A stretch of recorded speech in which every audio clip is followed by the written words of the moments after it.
जय शिवराय मित्रांनो अतिशय महत्त्वाचं अपडेट आहे मित्रांनो। एकंदरीत शेतकऱ्यांचा मोठ्या प्रमाणात नुकसान झालं होतं। 2023चा पीक विमा हा प्रलंबित होता, परंतु आता पीक विमा वाटप होण्याकरता सुरुवात झालेली आहे। सोलापूर जिल्ह्यातील शेतकऱ्यांच्या खात्यावर 113 कोटीचा पीक विमा जमा होण्याकरता आज सुरुवात करण्यात आलेली आहे। आणि मित्रांनो याच्या संदर्भात एक महत्त्वपूर्ण असा अपडेट आहे। मित्रांनो अपडेट पाहण्यापूर्वी नक्की चॅनलला सबस्क्राइब करा, जेणेकरून आपल्याला नवीन अपडेट हे मिळत राहतील। तर मित्रांनो चला सुरू करूया आजचा आपला व्हिडिओ।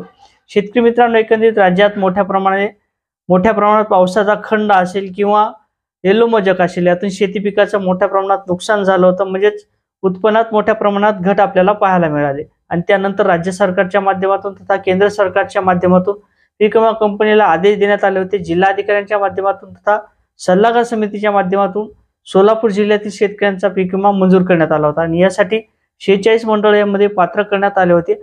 आणि त्या 46 मंडळाचा आज पीक विमा वाटप होण्याकरता सुरुवात झालेली आहे।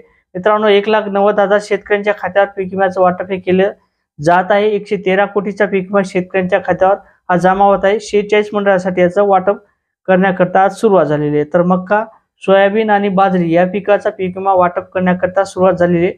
परंतु यामध्ये तूर असेल, कांदा असेल, या पिकाचा पीक विमा अद्याप वाटप करण्यात येणार नाही, म्हणजे विलंब होणार आहे।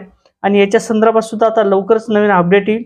नक्कीच या अपडेटच्या नंतर एक नवीन अपडेट आल्याच्या नंतर आपल्याला तूर आणि कांदा या पिकाचा पीक विमा कधी वाटप होईल, सरसकट पीक विमा मिळणार का, या सर्व बाबीचा आपण एक अभ्यास करून तुम्हाला नक्कीच एक व्हिडिओच्या माध्यमातून माहिती देण्याचा प्रयत्न करणार आहे। मित्रांनो नक्की चॅनलला सबस्क्राइब करा। जय शिवराय।